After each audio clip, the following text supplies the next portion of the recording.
Marketing your landscape photography business is the most important activity you can do to scale your business. But many photographers find it hard to bring in new leads and customers. And in this video, I explain how you can find more leads and customers by identifying new segment in the market. Hi, I'm Kim from Landscape to Art. There are many challenges in growing a landscape photography business, and the most common is to ensure a steady stream of new potential leads. But relying only on social media following might get you into problems because you're not controlling social media. And it's also limiting how many times you can sell to the same audience. So that's why not growing a new audience is not a good way to build a business. The only way to succeed with a business is to bring in constantly new leads and potential client. You can break the total market into 4 segments, and that's what I'm going to show you in this video. So let's jump in and look at them. First is your ideal market. And this market is likely among your social media followers. These people in this ideal market, they are on your email list. They know you well. And they are aware that they have a problem that you can help them to solve.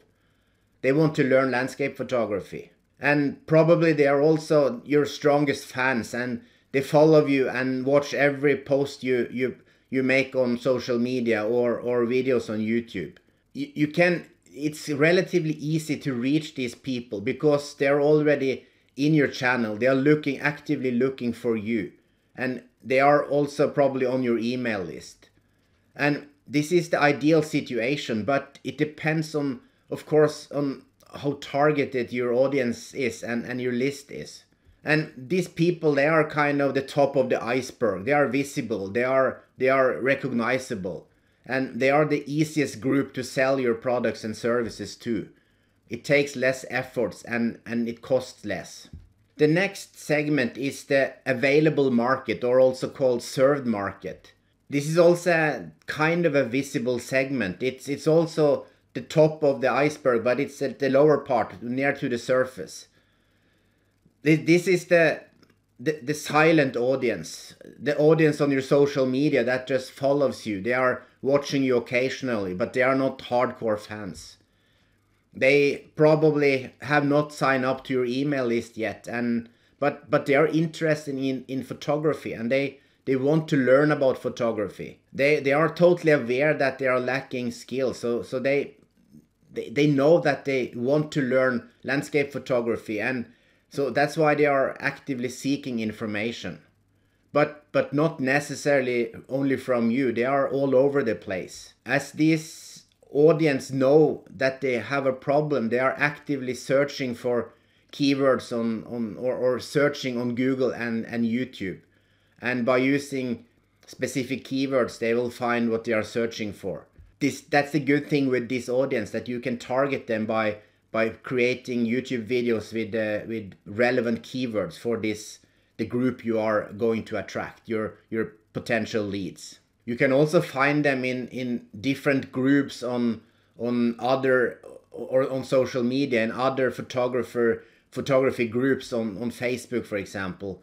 And they are also, of course, on other photographers' email lists, but maybe not on your list yet. So this makes these market segment, they are not directly accessible for you if you want to sell to them or you want to reach them. So because you must compete with other photographers, and it's not always easy, but at least these people, they are looking for information about landscape photography.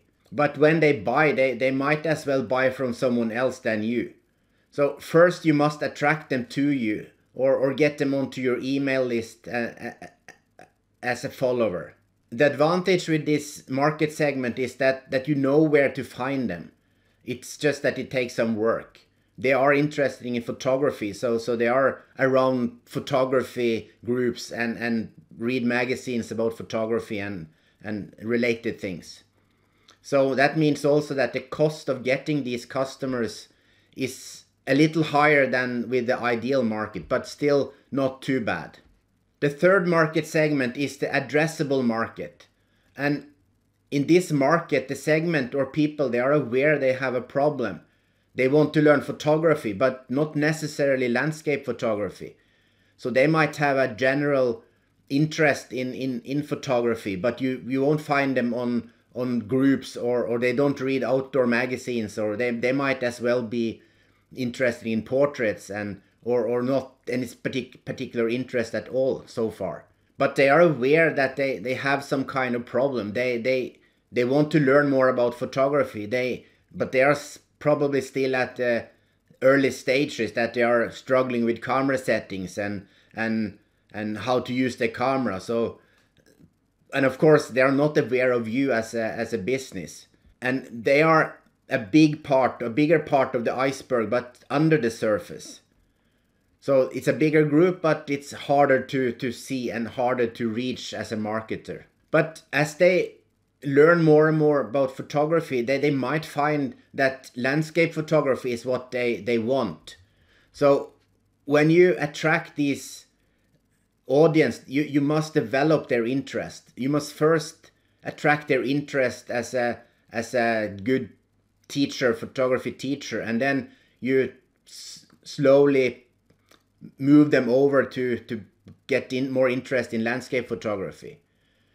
But at this stage, these target or audience are not ready to buy yet. And you will find them, as I said, in many photography related groups. And that makes the cost or time even more to acquire these people, because the market is so big and you don't really have no way to figure out where exact they are, where they are the photographers with the highest potential. Because remember, landscape photography is just a small niche of the overall photography genre. The cost is even higher to acquire these people because the market is so much bigger. And at all, landscape photography is just a little small part of the total photography niche. The fourth market segment is the scalable market. And this is a big market, and it's the lowest part of the huge iceberg under the surface, and it's very hard to reach. You don't even know it exists. So tapping into this market can really scale your business, but it's tough to find these people. These potential photographers, they can be anyone with a camera, with a phone camera, and most people today have some sort of a camera with them, with their phone. And of course they don't call themselves photographers yet. They are just snapping photos for fun. They don't even question the quality of their photos. So they are happily unaware of more advanced cameras and techniques. That's not on their table yet. They don't want, or they don't know that they have to know more about this. As I said, it's a huge market, and potentially anyone can turn into a landscape photographer over time as they learn more. To reach this audience can be expensive.